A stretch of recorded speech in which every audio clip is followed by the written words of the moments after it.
Hey friend, Sherri James here. I want to welcome you to the best of the Bible Hangout. In this video, I'm going to be talking about step 4 of a 9-step process that we call Empower the Giant Within You. This is based on a series that we covered in the Bible Hangout in 2015. There's a link around here somewhere where you will be able to get access to that original series.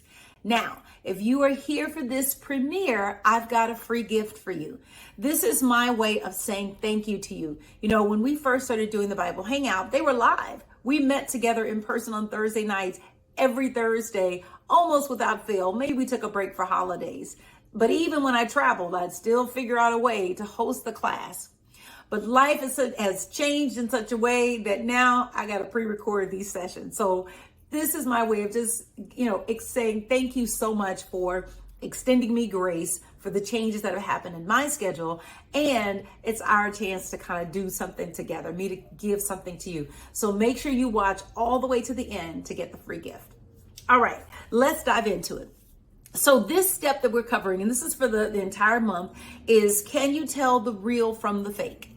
Can you tell the real world from the fake world?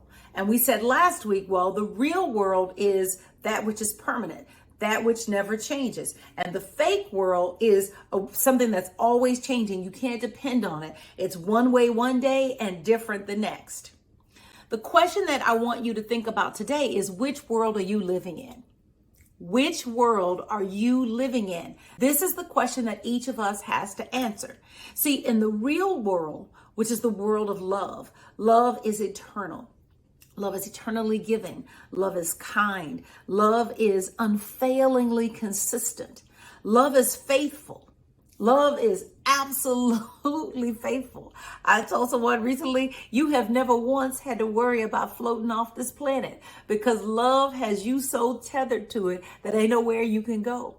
That love always provides. That when you study love, when you study the things that love created, you find that they are divinely supplied, that they could never go without. So love has this characteristic. And so you want to know, am I living in that world?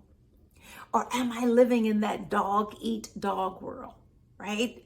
That world where some needs are met and others are not. That world where sometimes you get a cure, sometimes you don't, right? And so you have got to decide. And maybe you didn't know that you had a choice. Maybe you didn't know that you had a choice. So let me tell you how you know you're living in the fake world. You're living in the fake world when you don't recognize God, and when to God you attribute motives and acts that are contrary to God's nature. You're living in the fake world when you attribute motives and acts contrary to God that are contrary to God's nature. So, the nature of God, the nature of love is to provide you with everything that you need. You can just look at creation. In the absence of human interference, love provides without stint, unstintingly, right? That love is lavishly abundant.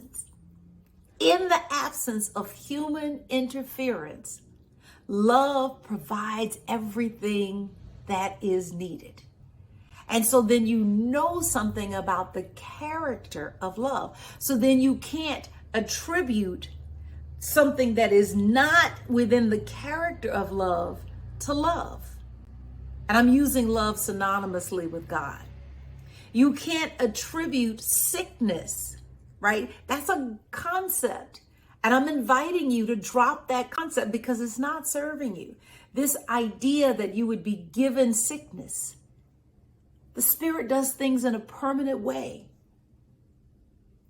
You have never once had to worry about gravity giving up on you and you floating off into outer space. Ever, ever, ever, ever.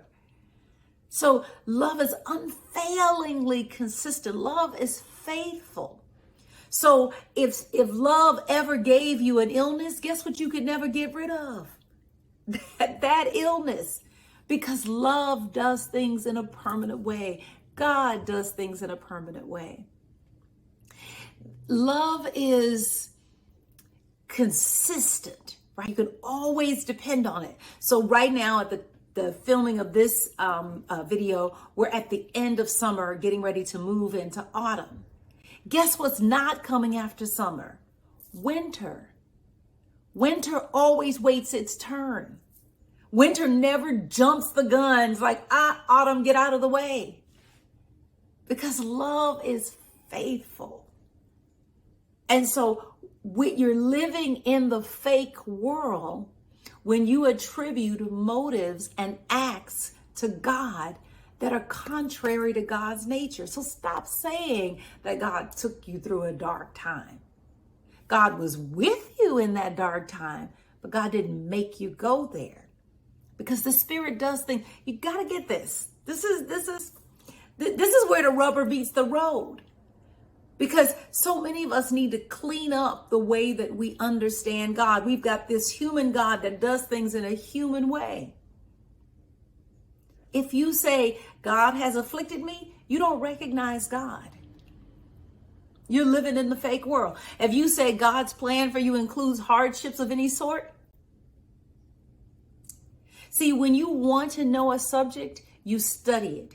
And when you study God, when you study love, what you find is that love is unfailingly abundant. Sometimes when things get tight for me, I just go look at the ocean. And I remind myself that the nature of love is vast. Abundance is the rule of the universe, not the exception. And so if for whatever reason there's been a kink in the hose of abundance. If there's been a kink in the hose, then it ain't got nothing to do with God. Perhaps it's got something to do with me.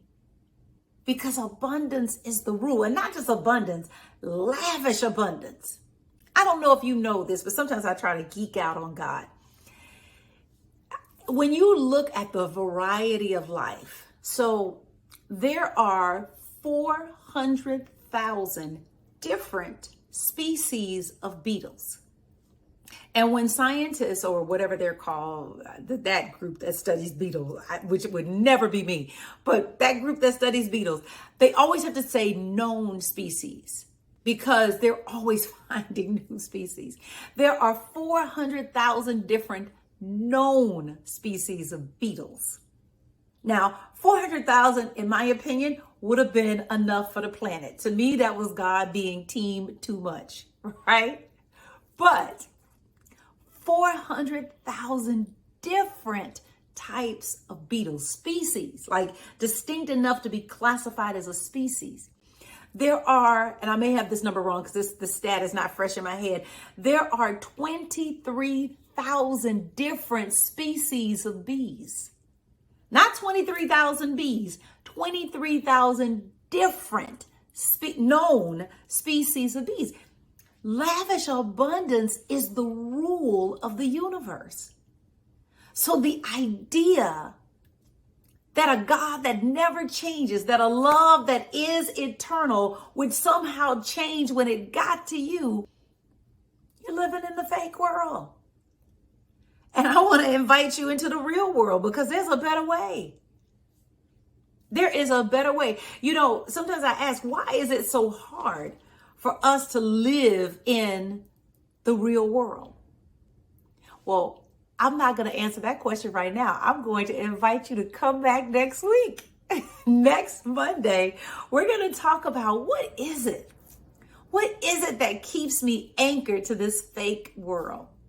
All right. Thank you so much for being here. Your gift is on the next screen. I just appreciate you. I'm so glad that you are a part of my community.